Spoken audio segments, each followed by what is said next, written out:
Hello, dear viewers. The year is 1994, and in that year, in Japan, Tekken was released in arcades. Later on that same year, it was also released worldwide, and in 1995, the game came to PlayStation. That's right, today I'll be talking about the Tekken games, back when it was a PlayStation exclusive series, for the most part. I'll be sticking with the mainline games only in this video. Yeah, I know that was quick, but I don't really feel like going over the whole history of Tekken before I look at the games. I probably couldn't do it very well anyway, so if you're curious, you can find stuff online. But I will still tell you the general release dates and things like that. Now to start things off, we'll start with the first Tekken game, Tekken, which means Iron Fist in case you're wondering. The home port of the game was released exclusively for PS1 in November of 1995. How well does this game hold up? You can probably take a guess, but why don't we look anyway?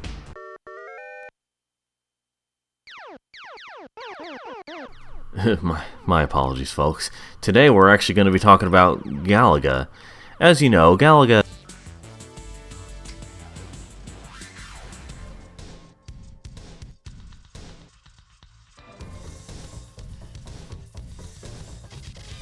Listen, it was the early 90s. This was an artistic choice. Oh, the amount of choices is overwhelming! Oh, and test mode is just options, by the way. Why it's called that, I have no idea. We have 8 beautiful characters to choose from. I'm going to go with my boy King, though. Round 1. Fight. Going into the gameplay itself, it looks like your typical 3D fighting game. However, the feel of the game is what sets it apart from other fighting games. Where others are usually more fast-paced, Tekken is a bit slower. Not in a bad way, it's just different. The game is built around this style. As for the fighting styles, there's quite a bit here. King here uses wrestling moves to take on his opponents. It's like a clash of different fighting styles from around the world. Now, I'm not going to act like Tekken is the only one to do something like this, but there is something about this game that feels, I guess, more realistic, you know, by 1994 3D fighting game standards. If realistic isn't the right word, then it's just different, in a good way. So this was a pretty good way to evolve fighting games, for the time. Let's address the elephant in the room, without any elephant puns. This game, in many ways, has aged like the rice in the back of my car that got moldy. Okay, maybe not that bad, but this was very much a game for its time. The obvious thing being the graphics. They aren't quite as primitive looking as, say, the original Virtua Fighter, but there's definitely some poor aging here in the looks. I mean, have you seen what Kuma looks like in this game? I sure hope I don't get demonetized for this. Wait, I don't make money on here. Now, this is the PS1 version of the game, so that might be part of it, but honestly the arcade version doesn't look that much better. The sound and music are excusable, given the time. The controls are probably the best part of the game. They are nowhere near perfect, but they function, for the most part. This game does have some of those fighting game moveset problems, like combos seemingly not always working. Also, while most characters are fair enough, Law is definitely broken, at least when he's a CPU. The game is set to easy mode and this mother kisser kept kicking my butt! Spamming extremely cheap moves and just maybe wishes it was Mortal Kombat so I could tear his freaking head off. If this is Law in easy mode, I don't want to think about Law in hard mode. So, for some reason you can change the camera angles. Not quite sure why it was here, but I believe this is the only Tekken to do it, so it was probably pretty useless. In terms of content, there's not too much here. There's arcade mode and 2-player mode. I mean, I guess that was enough to get by at the time, and I'm sure they didn't have the biggest budget for another mode. This was also the first game, so I guess they just wanted to see how it would do. Despite how negative I've been towards this game, I can't really say it's a bad game. The series just got a lot better in later games. Also, I do want to cut it just a little bit of slack for its age. It can't help when it came out. So Tekken 1, it's alright. Now let's look at the sequel from the very next year, Tekken 2. This one was released in North America in August of 1995 in arcades, and on PS1 in August of 1996. How does this one hold up compared to the first? Well, I sorta said already, but let's look anyway.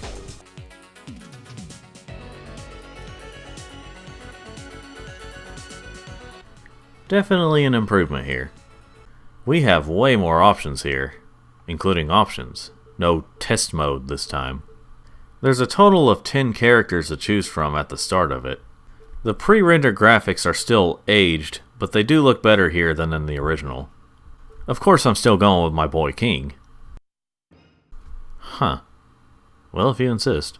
This is what you get for being too difficult. Right out of the gate, there's a lot that they improved in this game over the original. The controls feel better and more responsive, and hey, you can actually look at the list of moves for your character. The graphics are obviously better. Like the pre-rendered ones, they are still aged, but not quite as much as the first game. The sound is somewhat better, but not by a whole lot. Basically, so far, this game feels like an improved version of the original Tekken, although they didn't fix everything. Law is still cheap as can be, and still took me many rounds to beat him. Seriously, what's with Law in these games? Is his last name Law because he's above it or something? Or maybe he is the Law? Anyway, the game's difficulty goes back to normal after Law, until you reach the final opponent, Kazuya. He was the main guy in the first game, but now he's the main villain in this one. And man, is he tough. Like, Law doesn't seem all that hard and cheap now compared to him. I mean, it makes sense that he'd be the hardest one, given he's the final opponent, but good lord. Suddenly the difficulty went to the highest setting because it took me so many rounds to beat this guy. This is definitely a problem with fighting games, at least older ones, where if you manage to get to the final boss, the difficulty spikes up hard through the ceiling. I did manage to beat him, but barely. One thing I forgot to mention in the first game was each character has their own endings after beating arcade mode. I guess I assumed you would already know since most fighting games have endings for each character. Well, in the first game, King's ending has to do with live-action orphan kids, I guess. Well, this game's is basically the same, except it's wintertime.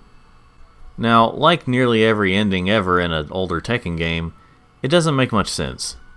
Not unless you look it up online or just anywhere outside of the game itself. I may get into that more in the next game. In addition to improving stuff from the first game, this one also comes with more modes. Such as Team Battle, where you can have up to 8 teammates, which you'll use if you get defeated. It's the same thing for your opponents. As you can tell, there's a lot of characters to unlock, so there's a reason to play this game a lot. There's Time Attack mode, which is arcade mode but without the ending, and you try to get the lowest time in battles. I wouldn't mind this mode so much, but you can't pause it, which was a huge mistake. There's Survival mode, where you fight as many opponents as you can with 1 health bar. If you win a battle, your health goes up a tad bit, but not all the way. This is another mode where you can't pause it.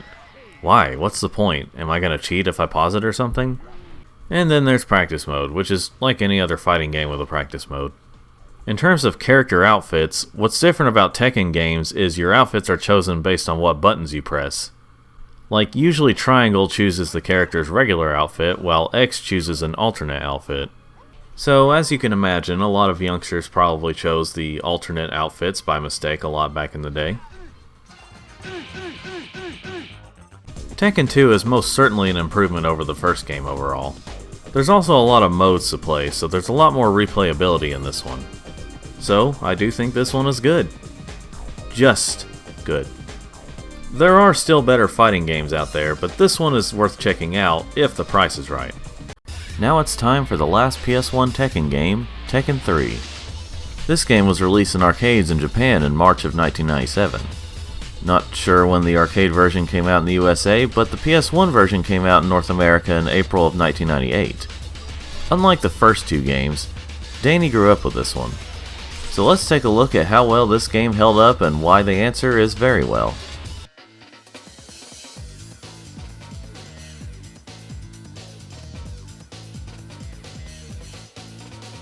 Now this intro still holds up today, for the most part. It can be a bit uncanny, sure, but the pre-rendered graphics here look incredible for 1998. The movement is a bit off, but, you know, limitations.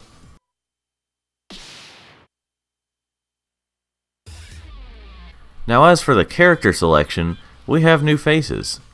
A ton of new faces. I used an old save file where all the characters were already unlocked. Well, almost all. You unlock most of them by completing arcade mode several times. Unlike Tekken 2, you can unlock all of them with one character if you wanted to. Anyway, on to the actual gameplay. Round 1. Fight. Now this is what made me love Tekken and why I got into fighting games. The fighting in this game just flows so well. A lot of the issues I had with the previous games have pretty much been fixed in this one. Like, you might have seen me laying down a lot in the first two games whenever I got hit, but that wasn't intentional. I was honestly trying to get up faster but couldn't. In this game, I was able to get up a lot faster. The jumping isn't quite as high, but that never really mattered to me. Also, whenever you win a round in this game, if you hold down a certain button, triangle, circle, square, or X, you can trigger a certain victory animation. A little detail that I thought was neat. Now, like I said earlier, I won't be going into the whole history of Tekken. That includes the story, so I'll just say this. In case you're wondering why everyone looks so different and why there's so many new characters, that's because this game takes place 15 years after Tekken 2. So characters either got older or they've been replaced by new characters, sometimes with the same names. Like the king I'm using here is not the same king from the first two. And Law is not the same Law. Thank God, because this Law isn't cheap. They remembered to make easy mode easy mode. Anyway, for more info on the series lore, look it up. And I mean look it up, because you ain't getting clear info from the games.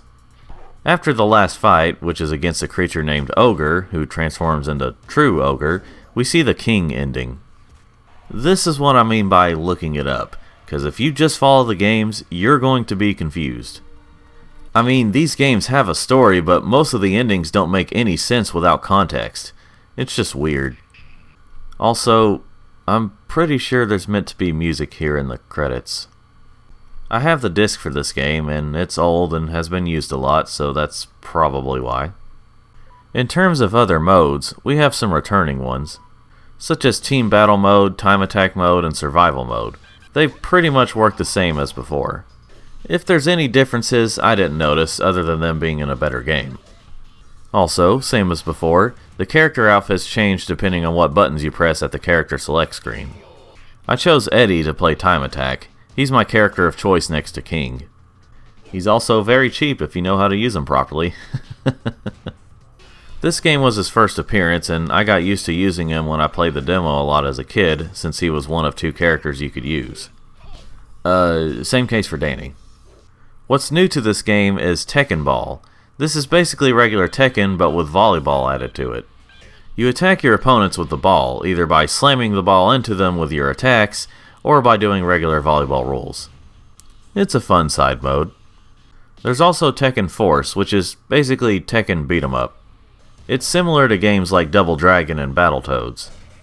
Although what makes this mode not as good is they use the same mechanics as the regular gameplay. So your character automatically locks on to certain enemies. So getting around is kind of awkward and not the best to control. But you do get used to it. It's not really bad, just could have been better. And of course, we also have practice mode. It speaks for itself, and other than adding a few new features, it's pretty much the same as before. Also, this was the first game I played where there was a guest fighter from another franchise. I didn't know at the time that he was a guest fighter, but yes, Gon is a guest fighter here. He's from a manga series that had various forms of media over the years in Japan. This was most likely the introduction to the character for many Americans. And that was Tekken 3. I'm sure nostalgia has a hand in this, but this is one of my favorite fighting games of all time. So obviously, I think it's the best in the franchise, even to this day. While the series had certain tweaks and features that were technically better than in this game, this is still my favorite. So if I were to recommend one Tekken game, at least on PS1, I'd choose this game. It improves upon so many things and still just feels so good to play today.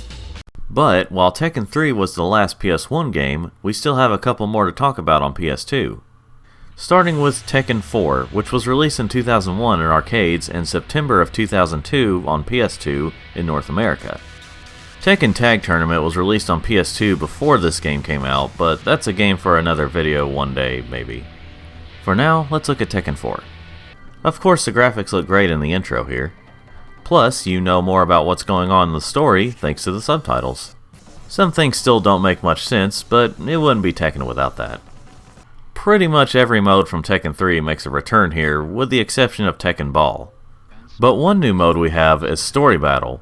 This is basically arcade mode from the first 3 games, although now we also have opening cutscenes for the characters. They're just pictures with narration, but it's still neat. Now as for the gameplay, it's quite different actually. I mean, it's still Tekken at its core, but there's a lot of changes here. One thing is you can move around a bit before the fight begins. Also, the arenas are pretty big this time around, with a lot of things that can get in the way. I guess they were really trying to go for that next-gen feeling. They also changed one of the button combinations to just push your opponent in different places. I didn't figure that out until after this.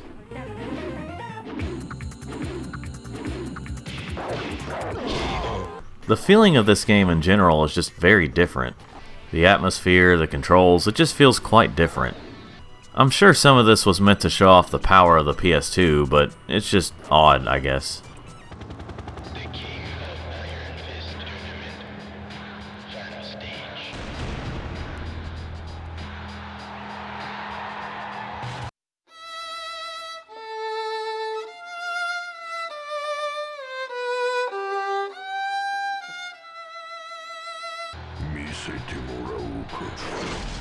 So why is suggestive themes not part of the game's rating description?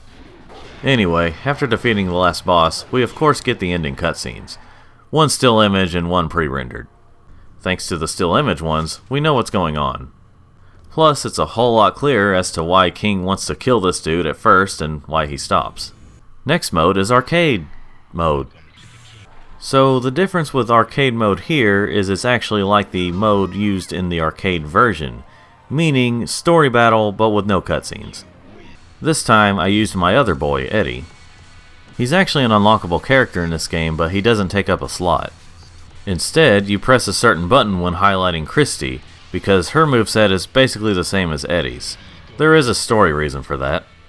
Anyway, they feel almost the same in this game as Eddie did in 3, but you can't cheese it as much as in that game. You can still cheese it, just not as much. Time attack is the same as before, arcade mode with the addition of trying to get the best overall time. One thing I should mention is that this game can get pretty hard. Not as hard as the first game, but maybe more like the second game. Not sure if that was requested by the fans or not, but it's here. I guess this should have been called Tekken 4, it's about time, huh?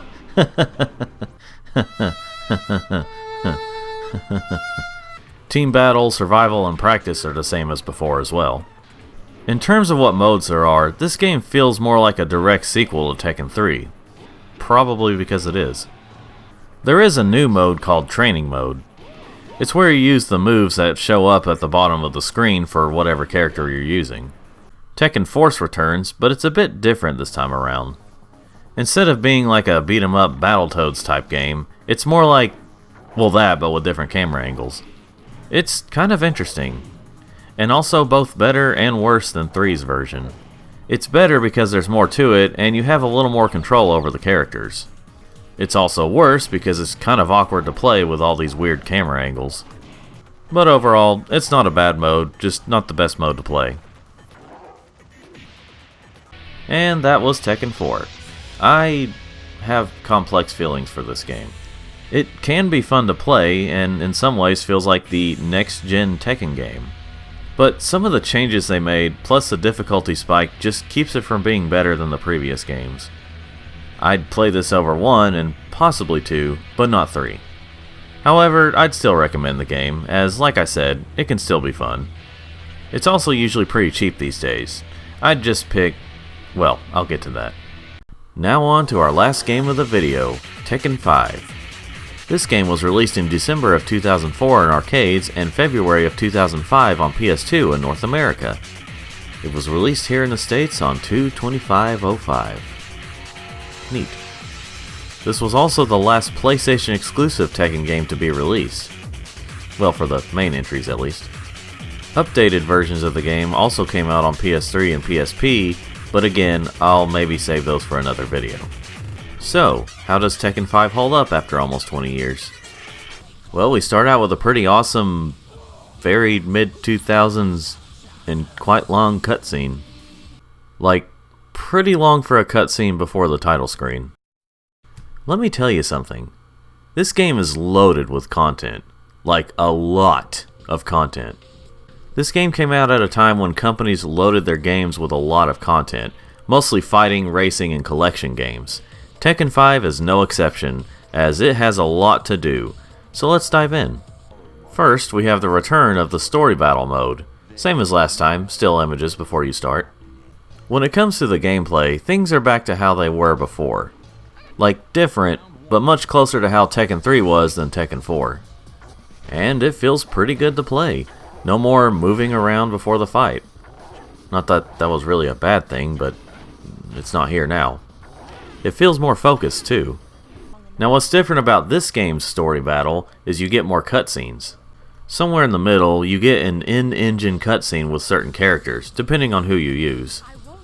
Then there's another one with the rival character, again, depending on who you use. After that, you get another set of still images and a pre-rendered cutscene to end it. But before that, you get a very, very unnecessarily hard fight with Jinpachi, who is Heihachi's dad. Like, this fight wasn't as hard as the fight with Devil Kazuya in Tekken 2, but it's very close. This was actually one of the major criticisms of the game, so it's not just hard for me. Arcade mode is the same as last time, story battle without the story. Although this time, you actually keep going and you can choose who to fight next. There's only 3 options at a time and they're randomly selected, but it's nice to have a choice. Time attack, survival, practice, etc. are also the same. I forgot to mention though that as you play as a character more and more, they can actually rank up in some way. They don't like improve or anything, but they get higher rankings. This will go on to be in every Tekken game after this one. Also, this time around, in addition to alternate costumes, you can actually buy different items to make your own custom outfits for the characters. I think this is the first game that has this feature, so that's pretty cool. Now this game doesn't have Tekken Force, at least not in the same way that the last 2 games did. This time, it's called Devil Within, and it has completely different gameplay. I mean, it still has fighting, but this is more of a beat-em-up adventure game with a little bit of platforming. You use Jin to try and find his mother June. Yes, you can only use Jin in this mode. It's meant to be in an alternate timeline that I imagine still takes place after Tekken 4. So basically, if you don't want to play this mode, you don't have to. Which is fine, because this mode isn't the best. Well, on its own, it wouldn't be all that good, but as a side mode in Tekken 5, it's alright. It gets repetitive, but it's still fine for what it is. A pretty cool concept that could work if it was fully fleshed out. If it's done right, I mean. So while it's not the best mode, it's still neat to have as a side mode. Now that was a lot of content in one game, and we're still not done. In addition to all of that, we also have arcade history. When I first saw the name of this mode, I thought it was just gonna talk about the history of Tekken. But instead, we have the arcade versions of the first 3 Tekken games playable here. Like, no joke, the arcade versions of all 3 of the PS1 games. Tekken 2 is version B, which I'm sure is an improved version of the game. So if you wanted home versions of the original trilogy of games, they're all here in Tekken 5. You can even change some things in the settings, like setting up an actual arcade cabinet. Not all the options are available, but it's still awesome to have all this here. Like, this game had way more to it for $50, I imagine, when it came out than most fighting games today do for the standard $60 or $70. Tekken 7 is an example of that. Sure, you have to unlock stuff over time, but these are unlocked right away. Apparently there's another arcade game here, but that's just the game you play at the beginning before the intro scene. It's a game called Starblade. Anyway, these games were included as part of Tekken's 10th anniversary. I imagine they mean for the PS1 version, since the arcade version came out in 1994, or maybe this was just a late celebration of the arcade game, since... The point is, it's here for celebration, and I love it. So now Tekken 5 must be my favorite, right? Well, maybe. Tekken 3 will always have a special place in my heart for nostalgia. And there's just something about the gameplay I love, even slightly more than Tekken 5. But I also grew up with the game and learned a lot of the moves and combos. So maybe if I did the same for Tekken 5, I could learn to love it more. So I'll have to think on that one. But considering Tekken 5 on PS2 contains Tekken 3 Arcade in it, then, well, it's a thinker. It certainly is the best PS2 Tekken game, that's for sure. So if I were to recommend any Tekken game on PS2, this would be number 1. Tekken 5 just has so much to it that'll keep you occupied for a while. Well, that wraps things up for the mainline Tekken games that were exclusive to PlayStation and arcades. This is overall my second favorite fighting franchise. If you're wondering, Mortal Kombat is my number 1 favorite fighting franchise, but Tekken is a close second. It's just such a fun series of games. There are a lot of fights in the games that really piss me off, but that's many fighting games for me. Hopefully one of these days these games will get re-released on modern platforms. Even if it's just the arcade versions, it would be nice to have all of these games more available for everyone to play. I mean, Tekken stopped being PlayStation exclusive when Tekken 6 came out on Xbox 360, as well as PS3.